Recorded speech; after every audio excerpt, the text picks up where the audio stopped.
right. We're on chapter number 5 and Halachah number 4. Let's read the whole Halachah. Yeah. The whole Halachah, and then we come come back and read it with commentary.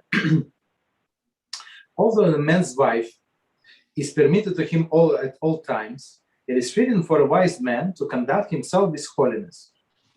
He should not frequent his wife like a rooster. Rather, he should limit his intimate relations to once a week, from Shabbos to Shabbos evening. If he has a physical stamina, if he has a physical stamina, when he speaks with her, he should not do so at the beginning of the night, right? When he's sated and his belly is full, nor at the end of the night when he's hungry, rather in the middle of the night when his food has been digested. He should not be excessively lightheaded, nor should he talk obsessive nonsense, even in intimate conversation with his wife. Behold, the prophet has stated in Amos 4:13, and he repeats to a man what he has spoken. On this verse, our sages commented, a person will have to account for even the light conversations that he has with his wife. Okay. So basically, everything is going to play back to us, even the conversation with our wives. Okay. Hashem. Just 1 sec. Sorry, I lost it. Okay. At the time of physical intimacy, they should not be drunk. Not lakardi, lakardasical. I'm not sure what it means. Lakardasical. Nor tense. Okay. Neither both of them, or even one of them. She should not be asleep, nor should the man take her by force, against her will. Rather, the relation should take place amidst their mutual consent and joy. He should converse and daily with her somewhat, so that she be relaxed. He should engage in marital intimacy with her modestly and not boldly, and withdraw from her immediately. That's okay. That's interesting halakha. So let's start from the beginning. Although the man's wife is permitted to him at all times, commentary 42, there is outside of the restriction of Nidal's laws. There are no limits to the frequency with which a couple may enjoy intimacy. Okay, so basically, even though Rambam said only once a week, so we're going to see later, he's talking about Talmidei Chachamim. So in all of the other times, for a simple person, it's not forbidden, basically. Rambam would say it's not good, as we learned in the 4th chapter about the health. So it says that person is going to age faster, and he's going to get this bad smell from his mouth, and he would lose some hair, and the hair is going to grow in the wrong places. Okay, so all these things. Okay, but technically it's not forbidden. So one more time, the sentence. Have you? Yeah, go ahead. I thought I heard sometime a while back that when you enjoy pleasures of this world, it's almost like you're taking away from, your olam haba a little bit, right? So is this one of those pleasures where, like, let's say a couple enjoys in this world, it kind of removes it from their next world, or is this? I don't think it's the pleasure that they're talking about. Like that, right? Yeah. No. This is not one of them. So then this is more like fancy cars and women and all of it together, like so that this kind is, of level, right? So as we said before, I don't remember which chapter. So we discussed it, and we said if you do it for a mitzvah. So there are three three reasons, just for people who join us. I know we were discussing it, but just for people who join us. So that there is three reasons why man should be with his wife. So one of them from procreation, right? So to continue the human race. That's what Hashem wants. So second reason is otherwise it's not healthy for him to be without the wife. So it's second reason. And then the third reason is because he sound as a sign in the Suba that he has to give this intimate relations to his wife. So three things: it's clothing, the place to live, and in intimacy. So that's like he's obligated by law. So many people have a mistake here. So they think that a man is ruling party, which is absolutely not. Whatever woman wants, so that's what we do, basically. So Rabbi Reuven said few times already this story, and he told me personally. I asked him whatever question I asked him, very interesting, and he told me this story as actually we were talking about it yesterday, something similar. So two kinds of mitzvahs. David asked the question yesterday. So I'm just trying to draw the parallel between all of these three things, right? So there are two types of the mitzvahs. One is that anybody can do. So, but if you're in this place and you're in this situation, so you must do. But other type of the mitzvah, only you can do. So with being with your wife, only you can do, right? So they said, Rabbi Reuven said that even there is a big lecture and 1,000 people, 2,000 people waiting for this great speaker, but it's his night, his wife night of mikvah night, so he must cancel. Yeah. Because why? Because and I think he asked this question of his rabbi, right? And his rabbi explained. So he said, but how come? Maybe I'm going to inspire out of this 1,000 people, maybe 100 to tshuva, maybe 50, maybe 10, and they completely changed his life. But he said, no, other people can do it. Better, worse, that does not make any difference. But this mitzvah, being with your wife, only you can do. And this is the proper time. So basically, it's very shocking, but very interesting answer. Okay. So let's do this sentence again from the beginning. Although the man's wife is permitted to him at all times, it is fitting for a wise man to conduct himself with holiness. Number 43. Through Jews' commitment to holiness must encompass, though a Jewish commitment to holiness must encompass every aspect of his behavior. So it's Hashem said, you have to be holy because holy am I. Right?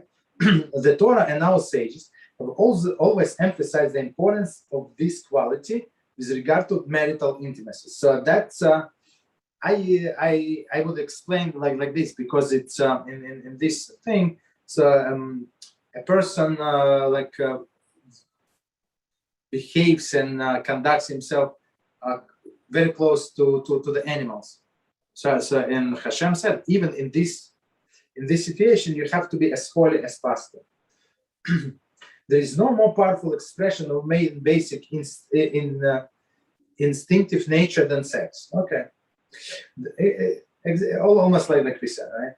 Therefore, precisely in this area, must the Jew reveal that his nature is not only material, but he possesses spiritual dimensions that lies at the core of his being and seeks expression. So that's the area when you have to conduct this holiness, basically. For this reason, the Jewish marriage bond is referred to kiddushin, emphasizing how kiddusha, holiness, is fundamental elements of the marriage.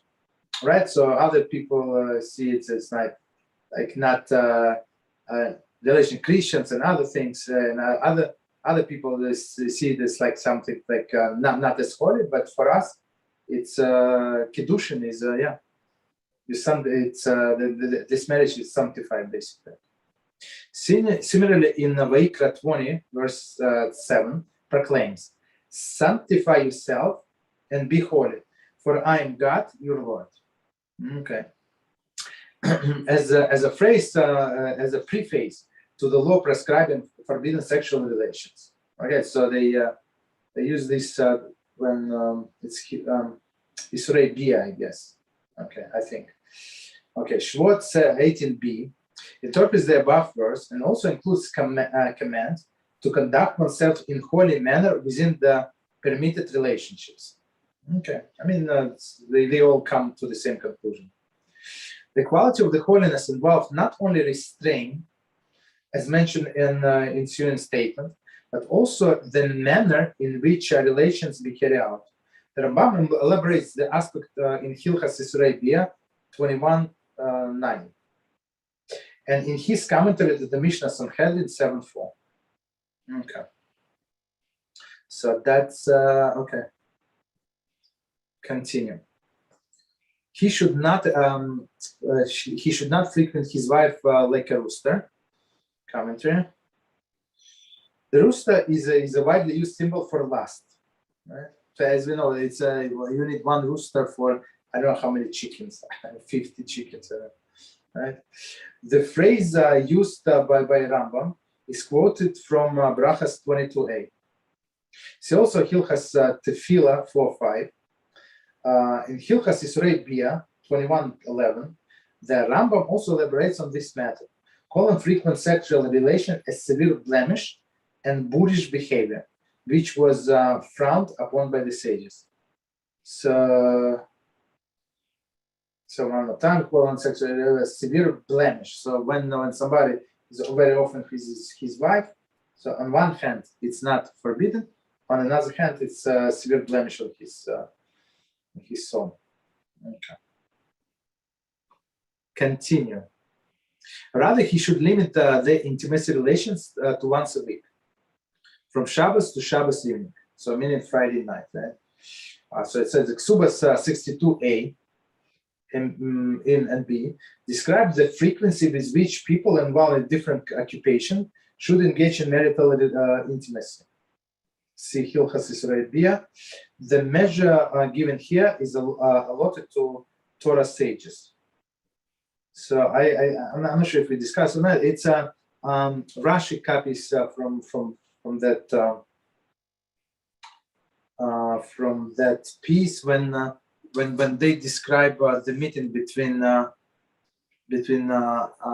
Yaakov and Esau, when he sent all of these animals in front of all of this. So it says the camels, so many, and baby camels, so many. So they didn't say how many male camels, and then goats and sheep and stuff like that. So Rashi there explained why. Like let's say it was like 10 female sheep used, right, and one male sheep, right. So and then the goats and stuff like that, and bulls and cows, and he would explain. So it depends on the occupation. So for example, on bull, they always work, right? They pull like heavy stuff. So they would be like they would need less cows, right? He's not up to relationship, but sheep do not do much the whole day, so they can do more. So basically, and goats and stuff like that, and camels, since they were very modest, very very modest, even we know that animals are not modest when they have relations, but camels are very modest. So that's why they didn't even say how many male camels, right, and all of these things. So and they Rashi said it depends on the person, if he's a stockbroker or he's a construction worker or he's a driver, he's a seaman and stuff like that. So it depends how hard he works. Not to ruin his health, as we said, Rambam said, it's not good for your health to have relations very often. Okay, so continue from Shabbos to Shabbos evening, number 46. In Ksuba, same place, state that Psalm 1:3, it brings forth its fruit in its season. What does it mean? Applies to such a person. The commentary note that continuation of the verse, its leaves will not wither. Okay. And interpret that it is interpret it as implying that drain in the physical energy caused by marital intimacy which Rambam described chapter 4, we spoke about it, Halachah 21, will not occur when person follows the schedule. So basically, even if he wants, he thinks that he needs, I mean, if it's not the way see, that's a separate story.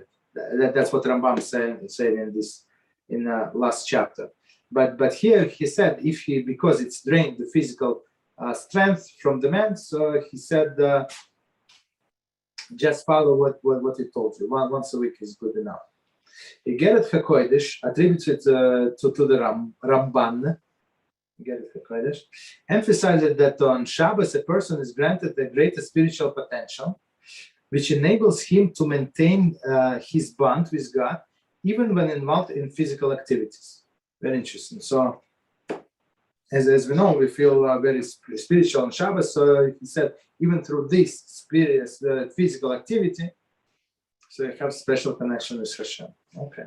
I remember listening to a lecture, and I've experienced this with Rabbi. Ron said that everything is better on Shabbat. Like the food tastes better, the drink tastes better, and it's true. And I didn't realize it until after he said it, because I was like, I don't know why. Every Shabbat, the food is always great. Yeah. The conversation with the wife is always good. Everything is great. Like, I don't know, everything just feels great. Mm-hmm. And then I heard this lecture with Rabbi Ron. I'm like, because it's Shabbat, it's like the holiness of it. Like your desires are meant, like all these physical desires are meant to sanctify Hashem. And on this day, it's like tripled, like 1,000 times more, So exactly. It's so interesting that yes. Mm-hmm. So one more time this sentence from the beginning. Rather, he should limit his intimate relations to once a week, from Shabbos evening to Shabbos evening, if he has physical stamina. Commentary. Okay, commentary on the next page. Very interesting. He says, see Hilchot Ishut. It's this Hilchot Ishut is very interesting, very interesting. Chapter 14, where Rambam prescribes the criteria for the frequency of marital intimacy that are coordinated with the personal physical stamina. Okay, I mean, he's as we said, if he's healthy and not healthy, if he's works in construction, if he's a mover, right, or he's an office worker. That's so. I mean, it's a general formula, but also depends on other factors.